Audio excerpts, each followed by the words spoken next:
Bonjour à tous et à toutes, voici une nouvelle vidéo de NTG Snapcast. Alors, mesdames et messieurs, voici les résultats tant attendus des reviews des Planewalker de Magic Origin.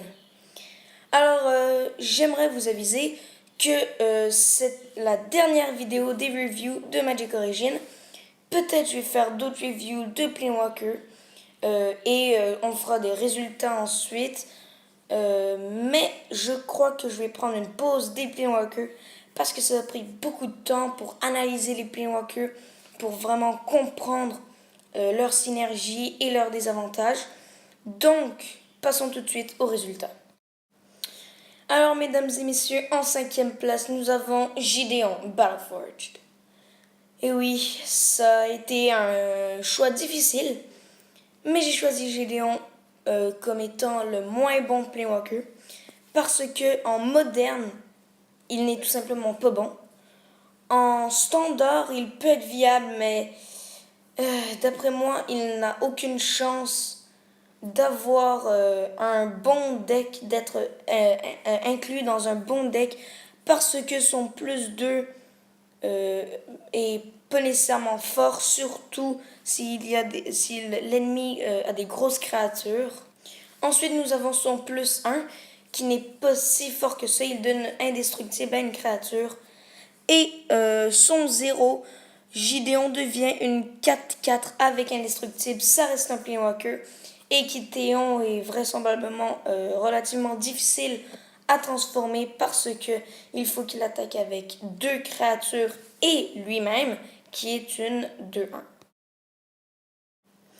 Alors, mesdames et messieurs, le Planewalker qui a mérité sa 4e place juste devant Gideon, Nissa, Sage Animiste. Alors, pour 3, nous avons un Borderline Ranger, comme je vous l'ai dit dans la vidéo de Nissa. Le seul problème est que Nissa est une Legendary Creature. Donc, un Borderline Ranger est relativement fort, mais si on ne peut l'avoir qu'une seule fois sur le battlefield, ce n'est pas super bon. Mais Nissa peut toujours se transformer en Planewalker. Par contre, c'est vrai que c'est très difficile, mais avec beaucoup de mana ramp, ça peut être faisable. Donc, elle se transforme en Nissa Sage Animiste. D'après moi, c'est le plus 1 de Nissa qui lui a fait remporter la 4e place juste devant Gideon parce que c'est un Scry 1 mais en meilleur puisque on peut mettre la carte dans notre main si c'est un land. Nissa aurait définitivement gagné la 3e place si son moins 2 ne donnait pas une Legendary Creature. Parce que avoir qu'une seule 4-4 sur le battlefield est beaucoup moins puissant que d'en avoir 2 ou plusieurs. L'avantage avec Nissa est que mettre une 4-4 est un moins 2 et non un moins 3 ou même un moins 4. Alors, pour la 3e place, j'ai choisi Chandra et non Nissa parce que Nissa aurait eu la 3e place si son moins 2 n'aurait pas été une Legendary Creature. Mais malheureusement, ce l'est, donc Chandra mérite la 3e place. Donc Chandra est extrêmement puissante parce que généralement on essaye de faire 3 ou plus de dégâts avec Chandra. Donc on peut attaquer avec Chandra, on fait un bolt, on le tape et on la tape ensuite pour faire un dégât. Donc ensuite elle se transforme en Chandra Roaring Flame.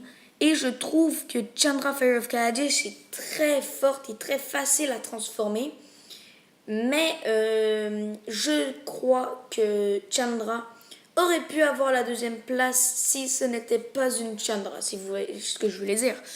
Parce que il faut avouer que les Chandra coûtent très cher en mana pour peu de dégâts et pas beaucoup de synergie.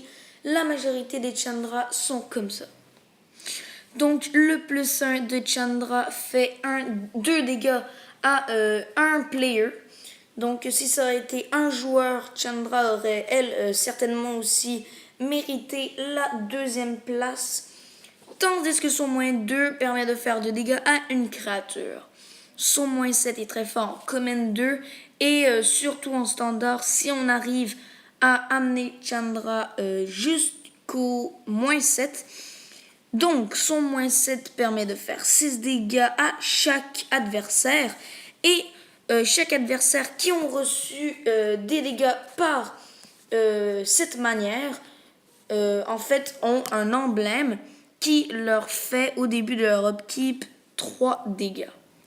Donc voilà, c'était Chandra Roaring Flame. Passons maintenant à la deuxième place. C'est le Planewalker qui a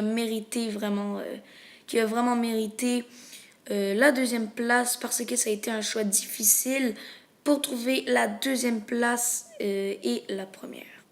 Donc, Jace est la deuxième place et pour un colorless, un bleu, nous avons une 0-2 et nous pouvons taper Jace pour piocher une carte et la discarter.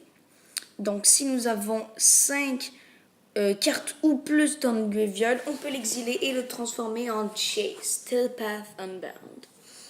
Donc, Jace mérite la deuxième place, d'après moi, parce que piocher une carte et discarter une carte pour taper Jace est relativement fort, et en plus, le transformer, possiblement. Avec Tarmogoyf, ça peut être très puissant, puisque nous avons 5 ou cartes ou plus dans le graveyard. Donc, ça peut faire une bonne synergie avec Tarmo. Un Simic peut-être contrôle, un Simic aggro, comme vous voulez. Ça peut être très intéressant. Donc, voyons pourquoi j'ai choisi Jace en deuxième place. Eh bien, en fait, c'est parce que Jace a un plus 1 relativement puissant en contrôle, puisqu'il nous permet de patienter un peu, de gagner du temps, de pas prendre beaucoup de dégâts pour ensuite permettre de contrôler l'adversaire. Donc son moins 3 est un peu comme un Snapcaster Mage. Le seul désavantage, c'est que les habilités des Planewalkers ne sont pas en instant speed. Ce qui veut dire que son moins 3, il ne peut le faire qu'en sorcery. Donc, c'est utile, mais c'est beaucoup moins fort qu'un Snapcaster Mage. Donc, l'ultimate de Jace, son moins 9, je dirais que, Wizard ne voulait tout simplement pas emphaser Jace sur son ultimate. Donc, je crois qu'ils se sont débarrassés un peu du ultimate de Jace en faisant un peu n'importe quoi. Mais au moins, ça reste dans le contexte. Jace peut miller l'adversaire de 5 à chaque fois qu'on casse un spell. C'est pas super puissant, mais au moins ça reste dans le contexte. Quand je veux dire que ça reste dans le contexte, en fait, ce que je veux dire, c'est que Jace, c'est un Planewalker contrôle qui peut parfois miller l'adversaire. Donc c'est pour ça qu'au moins ça reste dans le contexte, ça fit bien avec le Jace qui est un personnage intriguant, très philosophe, etc. Donc, mesdames et messieurs, je crois que vous avez déjà trouvé notre grand gagnant, la grande gagnante en fait. La première place est bien évidemment Liliana. Je vais vous expliquer pourquoi Liliana était la première place. Aussi, il faut dire qu'il est très difficile de rivaliser avec Liliana puisque Liliana est extrêmement puissante. Parce que de 1, elle a lifelink. Elle coûte 3. C'est une 2-3. Et si un non-token meurt, que nous contrôlons bien évidemment, on exile Liliana et on la transforme en Planewalker. Et comme Chandra, elle est très facile à transformer. Donc, pourquoi j'ai mis Liliana en première place à la place de Chandra? Eh bien, c'est parce que le Planewalker Liliana est meilleur que le Planewalker Chandra. Pourquoi? Eh bien, nous allons le découvrir en explorant en profondeur Liliana, Defiant Necromancer. Alors, son plus 2, chaque joueur discarte une carte. Donc, son plus 2 est très puissant parce que dès qu'on met Liliana en Planewalker, elle est directement à 5 Experience Counter, à moins qu'on fasse son moins X. Son moins X et qu'on retourne une non-legendary créature du graveyard sur le battlefield. Donc, X étant le nombre de coups de mana qu'il faut dépenser pour le caster. Je trouve ça très puissant, surtout son moins X, qui permet de faire beaucoup de synergie avec des When Enters the Battlefield and Whenever Dies.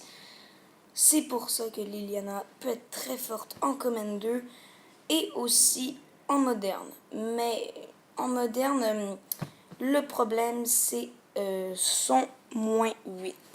Donc son moins 8, c'est on a un emblème qui fait que à chaque fois qu'une créature, qu'une contrôle meurt, on la remet sur le battlefield sous notre contrôle au début de la next end step. Donc c'est un réanimateur très puissant.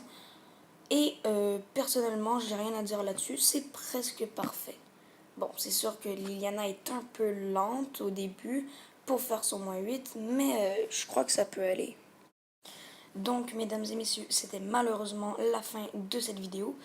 C'était les résultats, j'espère que vous avez apprécié cette vidéo. Si vous avez différents choix de classement, vous pouvez me le dire dans les commentaires et dites-moi si Liliana est aussi puissante que je le pense parce que bien évidemment c'est mon avis. Donc on se revoit pour une prochaine vidéo et à bientôt.